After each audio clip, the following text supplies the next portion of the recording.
Hay algo en tu vida que ya sabes, pero no miras. No importa cuánto cambies, cuando llegas a cierto punto, haces exactamente lo mismo. Hoy vas a ver por qué, aunque cambies, terminas en el mismo lugar. 1. Continúo avanzando con pasos firmes.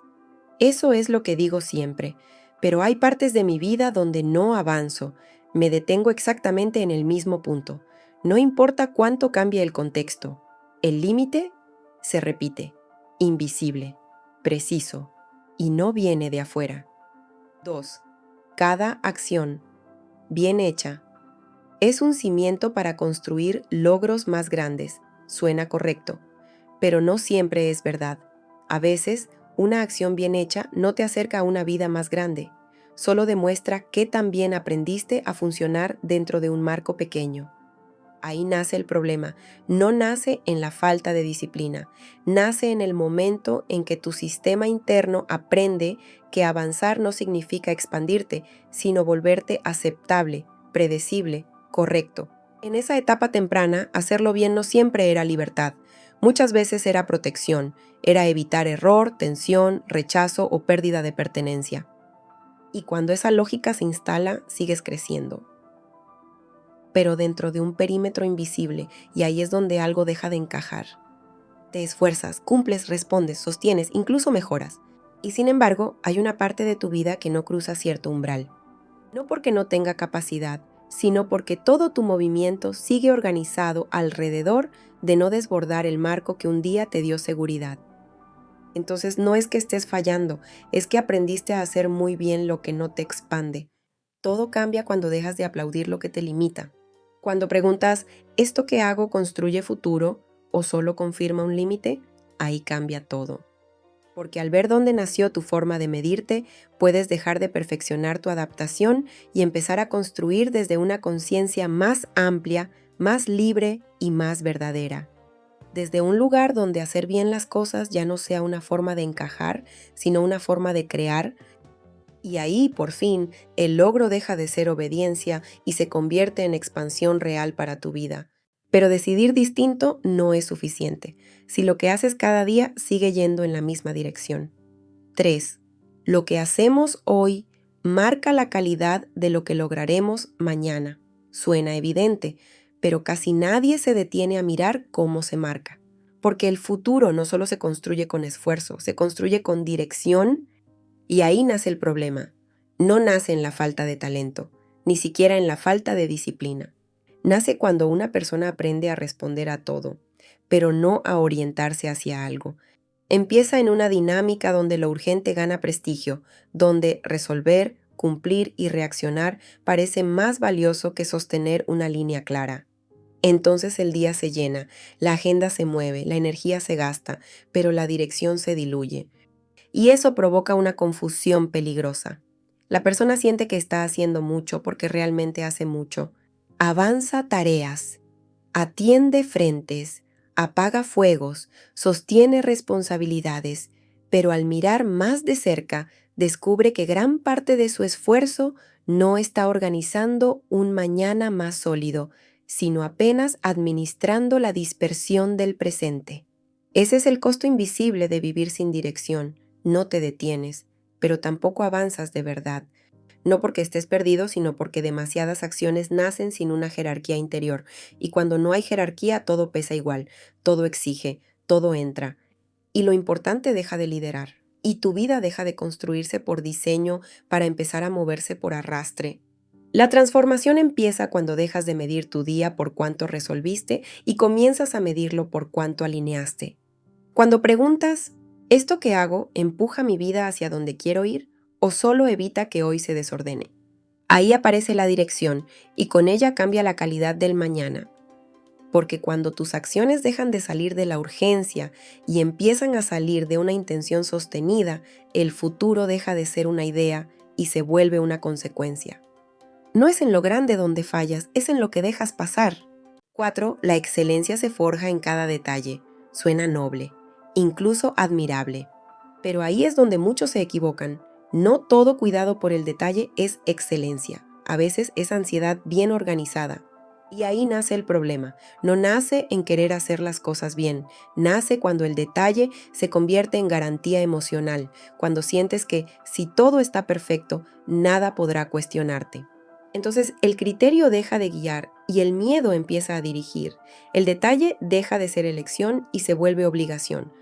Y eso cambia completamente lo que estás construyendo, porque ya no estás afinando una obra, estás tratando de asegurarte a ti. Y eso no se nota, pero se siente. Trabajas más, revisas más, corriges más, ajustas más, pero avanzas menos. No por falta de capacidad, sino porque tu energía está atrapada en sostener una sensación de control. Desde afuera parece excelencia. Desde adentro es tensión constante. El detalle empieza a pesar. Decidir se vuelve lento, soltar se vuelve difícil, y lo que debía elevarte empieza a frenarte. Porque cuando todo importa igual, nada realmente importa, y ahí la excelencia se pierde. La transformación empieza cuando el detalle deja de ser refugio y vuelve a ser criterio.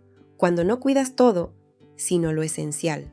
Cuando puedes tolerar imperfección sin sentirte en riesgo, ahí cambia la relación con lo que haces. La precisión deja de ser presión y se convierte en intención. Y entonces sí, la excelencia aparece, no como obsesión, sino como claridad aplicada. El problema no es lo que haces, es lo que no sabes ordenar. 5. Solo yo puedo dar orden interno y externo a todo lo que construyo. Parece control, pero no lo es. El desorden real no es tener demasiadas cosas, es decir, una cosa, pensar otra y hacer algo distinto. Y ahí nace el problema. No nace en la falta de disciplina, nace cuando te acostumbras a no sostenerte. ¿Sabes lo que importa? Y aún así eliges no sostenerlo. Dices lo que quieres, pero no lo honras. Decides, pero no ejecutas. Y con cada incoherencia te enseñas a no confiar en ti, no por lo que pasa afuera, sino por lo que rompes adentro. Y eso tiene un costo. Tu vida sigue, cumples, respondes, avanzas, pero hay algo que no se siente sólido, porque no hay continuidad entre lo que piensas, lo que dices y lo que haces. Y sin continuidad no hay orden, solo apariencia. Entonces no es que tu vida esté desorganizada, es que no te estás sosteniendo, y eso se refleja en todo, en lo que empiezas y no terminas, en lo que dices y no cumples, en lo que sabes pero postergas. Y aquí es donde cambia todo. La transformación no empieza organizando tu entorno, empieza cuando dejas de romper acuerdos contigo, cuando lo que piensas, dices y haces empieza a coincidir. Aparece el orden real. No como sistema, como identidad. Y desde ahí, lo que construyes ya no depende de esfuerzo, depende de quién eres cuando nadie te ve. Y eso no se negocia. 6. Cada aporte cuenta para construir el resultado final. Suena justo, pero puede engañar, porque no todo aporte construye. Algunos solo agregan movimiento, sin alterar el resultado. Y ahí es donde se rompe todo. No nace en la falta de esfuerzo. Nace cuando se rompe la relación causa-efecto entre lo que haces y lo que realmente cambia. Empiezas a producir acciones sin una consecuencia verificable. Y ahí es donde te engañas, porque se siente como progreso, pero no lo es.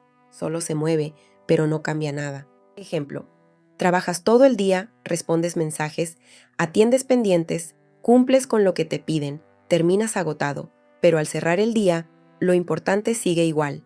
Ese proyecto que quieres mover no avanzó. Esa decisión que importa no se tomó.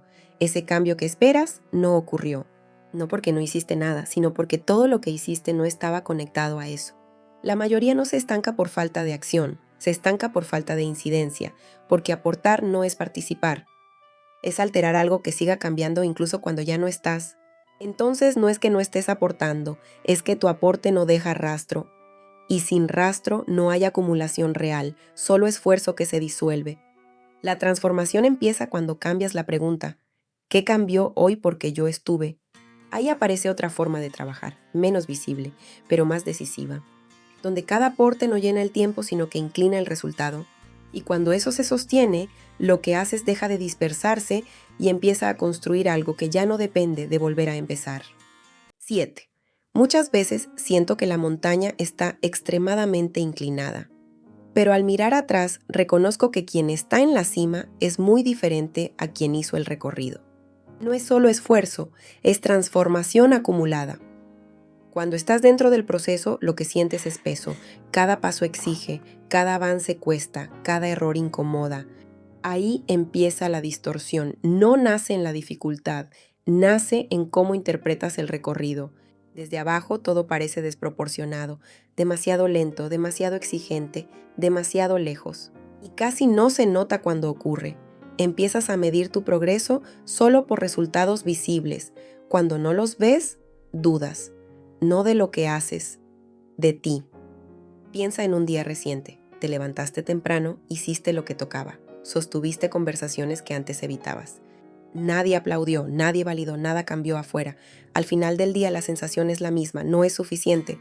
Pero algo ya cambió, respondes distinto, decides distinto, te quedas donde antes te ibas. Ese es el punto de quiebre. No controlas cuándo se ve el resultado, pero sí puedes sostener quién estás siendo.